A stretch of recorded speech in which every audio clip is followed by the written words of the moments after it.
Hello, it's Dr. Cath here again, and today we're going to talk about nature for everyone. That's everyone. You might have seen in the news the government white paper has just come out about the Levelling Up project. And this was promised in the 2019 election manifesto, and the plan is apparently to be achieved by 2030. We've only just got stuff coming out about it now. And I've read it, and it's all full of stuff about transport links, rail networks, productivity, employment opportunities, internet access, and equal pay, and all these sort of things. And I only found one tiny little mention of nature at all, which is a bit that says there will also be more attractive parks and green spaces, as well as investment in high streets. And that was all. But just look at this. This is a graphic that shows life satisfaction. And the dark green bits are where people are satisfied with their lives. And if you look at it, they're all places that are full of nature. So perhaps all those important things aren't really quite as important as the government's making out. Around 1 in 3 of us don't have accessible nature-rich spaces near to our homes, that near enough to walk, just to get out into. I mean, you might have a garden, but maybe it's not very big. You might only be in a flat with a window box. You need that access nearby. There might be no green space at all in some of the most deprived areas. So, I mean, think about it. That's no chance to smell the flowers and see lovely landscapes, listen to the birds sing, hear a running river. And these are all things that add to our quality of life.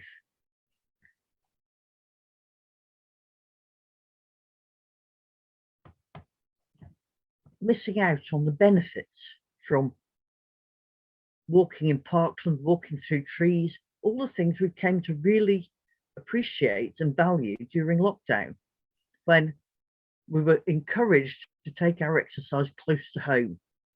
If you haven't got that sort of area close to home, what are you going to do? Walk around the streets?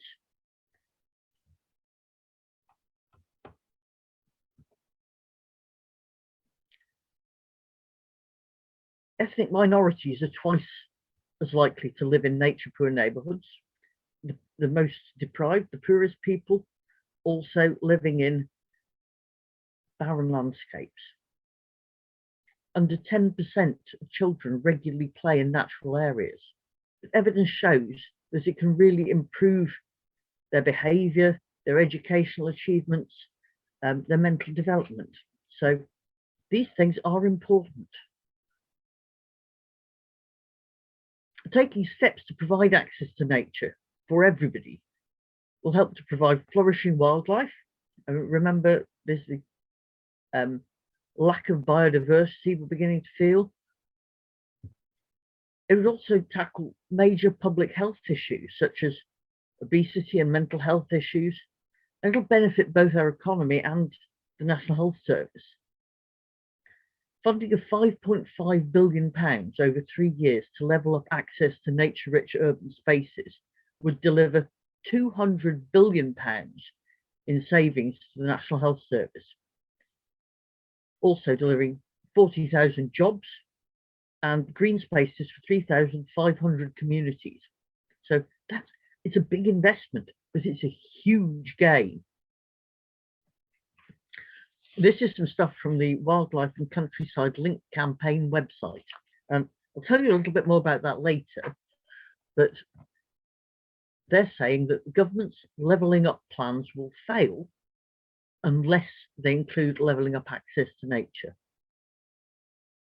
Researchers found 85% of people in nature deprived areas say that more natural spaces would improve their quality of life. 83% want greater protections to stop nature loss to development. 85% say accessible natural spaces should be a much higher priority in new developments. And 80% want a legal right to local nature. It's so important, particularly post-pandemic. People have come to appreciate it and realize what they're missing if they don't have it. So a legal right for it, I mean, it's not something that the local council can argue about. They've got to provide it. So why do you think we need it? Why do we need access to nature? I mean, could we not just perhaps watch a television program about it or something like that? Well, the health benefits of exposure to nature are huge. It can lower your blood pressure, it combats stress, helps to avoid obesity and type 2 diabetes developing from that, and lots and lots of mental health issues. I mean, things like depression, isolation, anger management, behavioral issues, all sorts of things. So if we want a healthy population, we need to have healthy places for them to be. The potential saving in expenditure is enormous. The estimated cost of mental illness in England in 2009 was £105.2 billion. And that's not including unreported and low-level mental problems. All sorts of people can have mental health issues. Not everybody approaches healthcare to have it sorted out. So the problem is probably a lot greater. Just a quick look at what we have now. This is a fairly new build estate in Ellesmere. We're lucky in Shropshire, really, because it's a very rural county. We don't have a lot of big city type development, but so much more could be done. This is a fairly poor quality green space. It's just a bit of grass with a tree on it. It's not what you would call wildlife rich. This is the park in Oswestry, and again, it's lots of grass. It's got some trees around the edges, but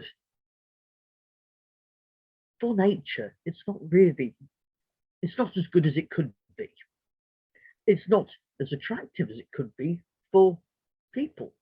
It's probably, the children could run about and kick a football on it, but it's not inspiring. And what we need is inspiring places. There's been £190 million lost from local authority park budgets alone since 2016. They haven't got the money to be keeping up these green spaces as well as they'd like to. Effectively, what we've got now is sterile spaces treated with harmful chemicals, with pesticides, with weed killers, all that sort of thing, and there's no space for wildlife in them. At the same time, wildlife's declining right across the UK. It's one of the worst 10% of countries worldwide for nature loss. We've got culverted streams, some of them covered over. This is actually in Wittenberg, but it's the best picture I could find. But as you can see, water there, no space for nature. Poor quality canal towpaths that aren't producing the nature, the biodiversity, the thriving natural community that would invite people in and get them really, really enjoying themselves out in the outdoors. Access might not be very good, but there's so many things that could be done about it. Well, like I say, in Shropshire, we're lucky, we're very rural, but What do we have in rural areas? Industrialized farming. Some of it might as well really be green tarmac for the benefits it gives for nature. This is the view from my back window. And it looks lovely. It's green and pleasant land. It's beautiful countryside. None of it is accessible. This is all privately owned land, which is fair enough, but there's no way you can walk. You have to walk on the lanes.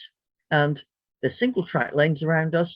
There's tractors, there's fast moving cars, and it's very difficult. Footpaths might be neglected or blocked, if there are any. And there's also the issue of undesirable use of green roads and bridle paths by 4x4s and scramble bikes and this sort of thing.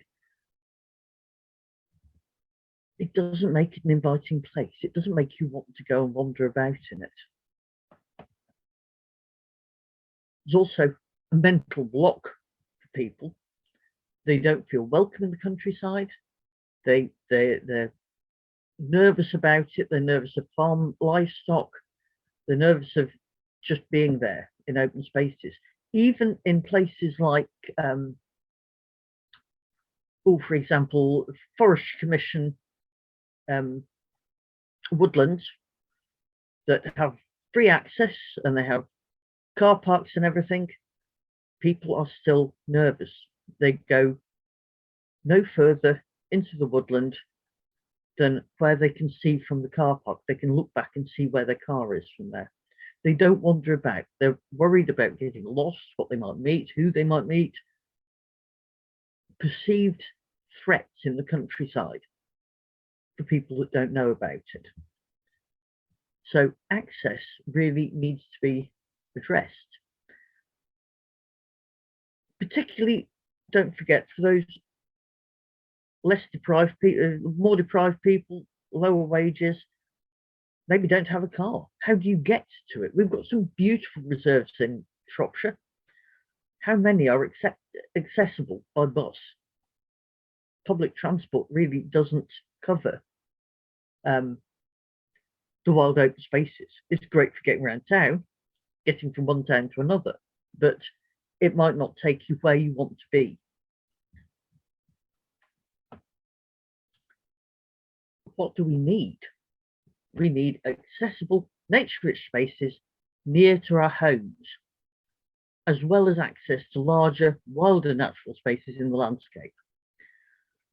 Natural England recommends access for everyone to a natural space about the size of a football pitch in size, within 5 minutes walk of their home.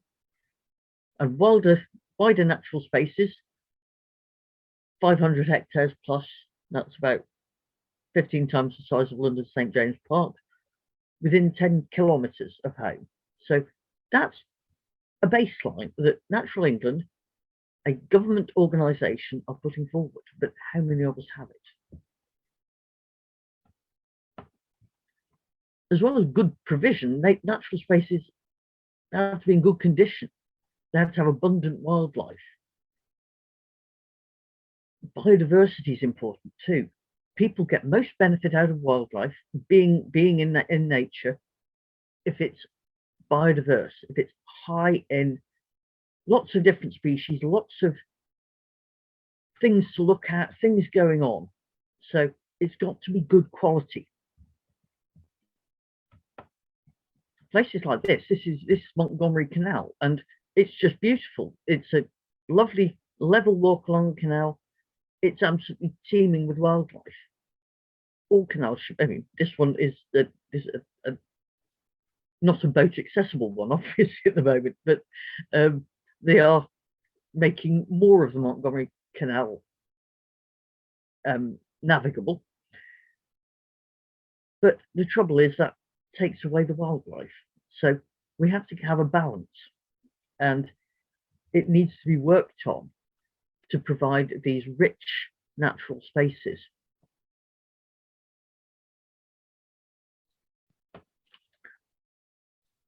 accessibility is really important. People from all walks of life value nature, but there's particular barriers for people living with a disability, people from ethnic minorities, women, mainly as a fear of being confronted or meeting up with undesirable people. Older people, might be access issues. Even things as simple as whether you can get your wheelchair through a gate into an area, or if it's got a sort of one of these kissing gate things or a style, it might not be suitable. It might be difficult for elderly people as well. Anybody living in deprived communities has those issues of access, of just being able to get there. So it needs to be accessible, particularly important for children. Remember that under 10% playing in outdoor areas, that you need it to fire their imagination. They need to be able to access nature.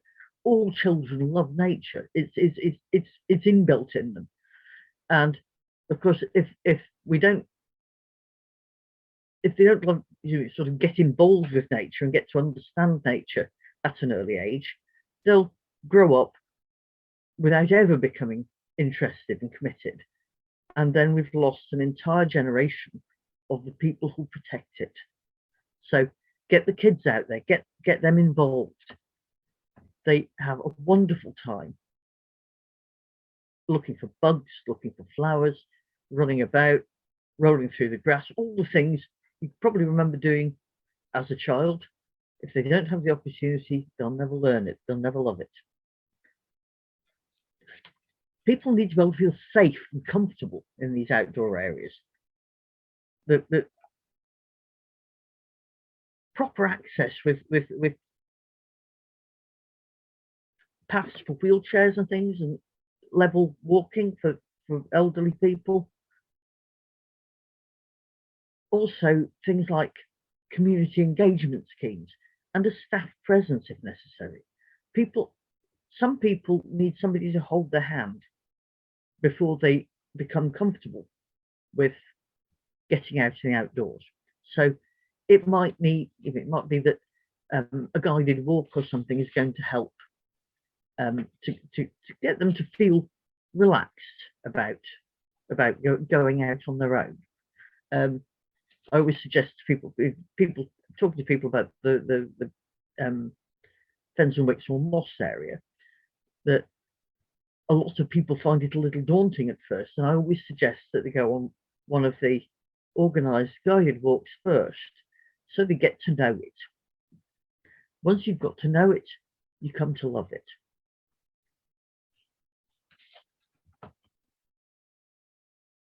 Okay, this is part of the Lightmoor Reserve. It's in Telford. There's lots of people living around it. It's a fabulous resource. Urban regeneration is essential. There's a wonderful story I'd like to share with you about something that happened in Sheffield. And this was a partnership between the Sheffield Wildlife Trust and the Manor and Castle Estates belonging to the Sheffield City Council, which led to the Sheffield Green Estate Programme. And it really shows what can be done with a bit of foresight and thought and investment. And basically, this was about 10,000 homes, interwar development, and was described as one of the worst estates in the UK. And it was a dreadful place to live. Few opportunities. Anybody that had a home in a postcode there couldn't get a job, because when they applied, people looked at the postcode and said, we don't want people from there. It had poor health, it had failing schools, it had everything wrong with it. And they looked at the green spaces, what green space there was, and they saw parks in appalling conditions because the city council had pretty much given up on them. But it looked at all the verges and the school playgrounds and the shopping spaces everywhere.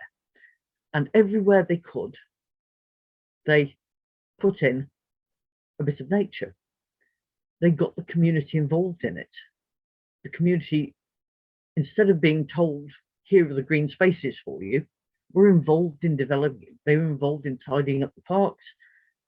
They were growing wildflowers so they changed it round. It became a desirable place to live. Once all this work had been done, and they made meadow landscapes full of flowers rather than just bits of beaten down grass with dirt in them. And for the lives of the people were completely transformed. Suddenly people were out there enjoying themselves, talking to other people, enjoying their local spaces.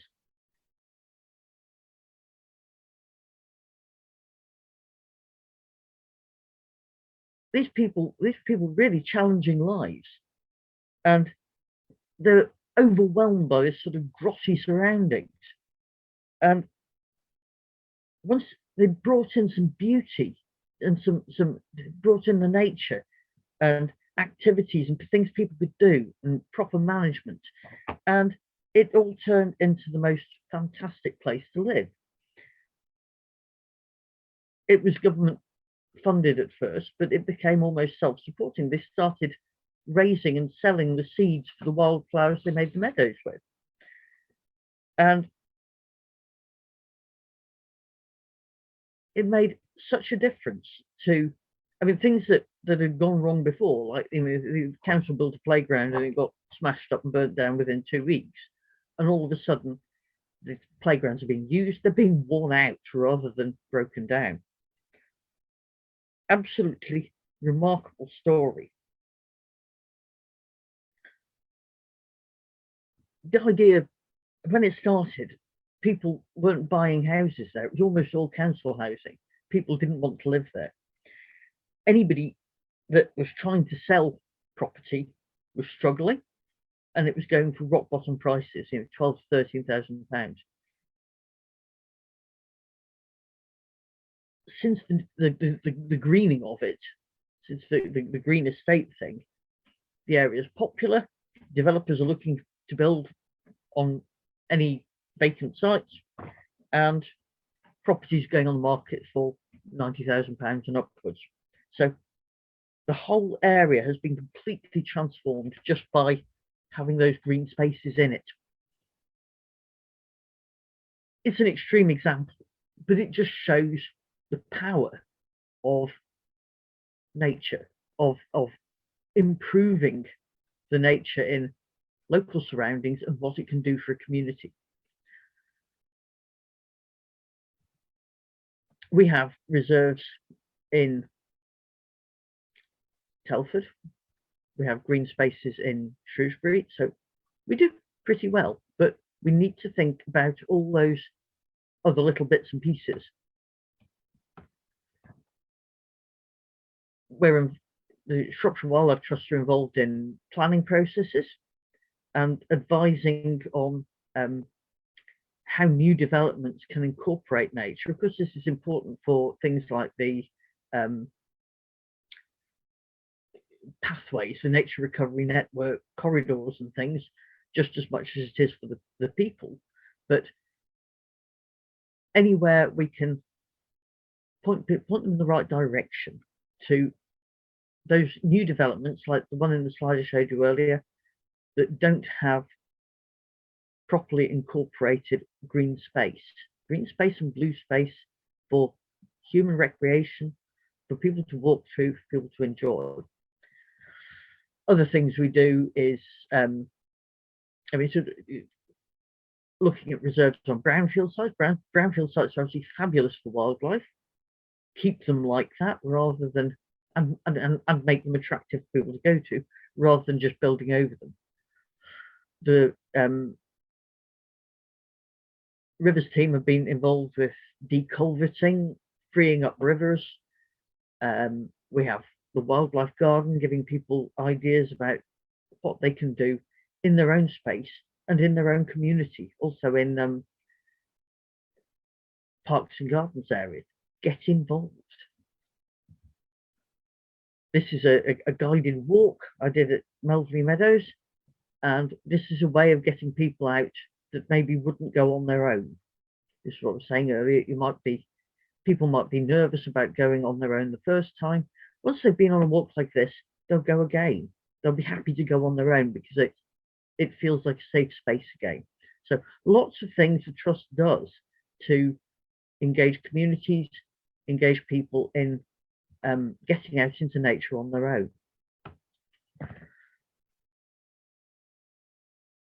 Local community projects are brilliant. This is the Baystone Hill Community Woodland. I did a couple of events last summer.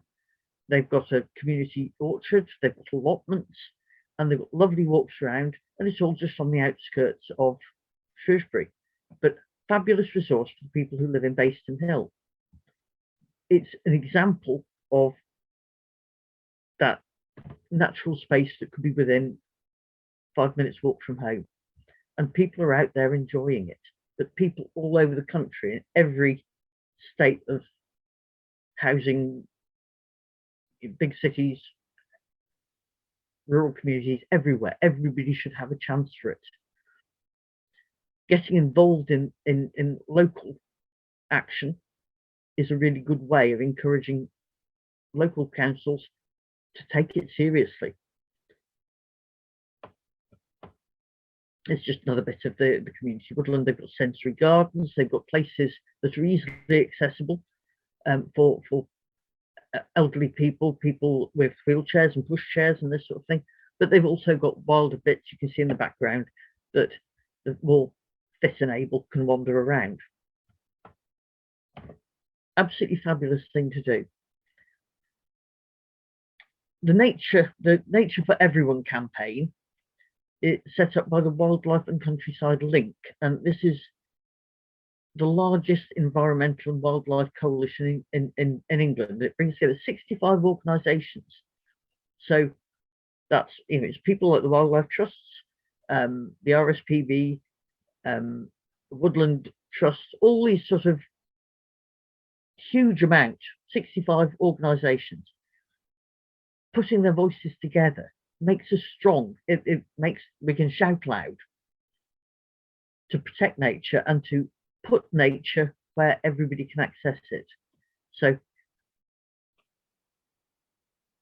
campaigning for the right to nature to be a legal requirement.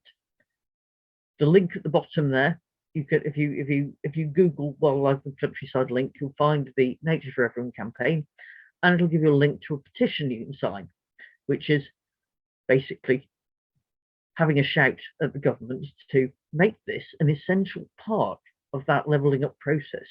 Because if we don't shout, we're in great danger. They're going to completely ignore it. Remember that one little thing about parks? It's not addressing the issue of the thing that's going to make a huge difference, huge difference to the quality of everybody's lives, and also huge economic savings. We need to be able to get to these places. I mean, town parks, if necessary, but what's the problem with them being a bit more wildlife friendly? We're lucky in Ellesmere. We're lucky. We've got the Cremorne Gardens. It's got a bit of sort of town parky looking bit. Most of it's really quite wild, and it's accessible. It's in easy walking distance of the town centre. Everybody can get there. We've also got Castle Fields, which has got this wonderful wildflower meadow full of insects and everything. We're lucky. Lots of us around Shropshire are very lucky. Just because we're lucky doesn't mean we can ignore it. We still want it for everybody, not just a few. We want it for everybody, all across the country. And if we make the effort to support the campaign, sign the petition, and shout a bit, it can become reality. we can all have these lovely natural spaces to go out, to breathe in the air, to listen to the birds and get that benefit. Save the government lots of money too. But the most important thing is the quality of life of the people. Remember that map. The places where the quality of life was highest were the places that didn't have great road access and rail networks and things. They were the places that have nature. So put it at the front. Encourage government to put it at the front. Shout at the council, shout at the government, shout at anybody you can. And of course, join us. Join your local wildlife trust because it gives us much louder shouting voice. The more people in a county there's members, the louder we shout.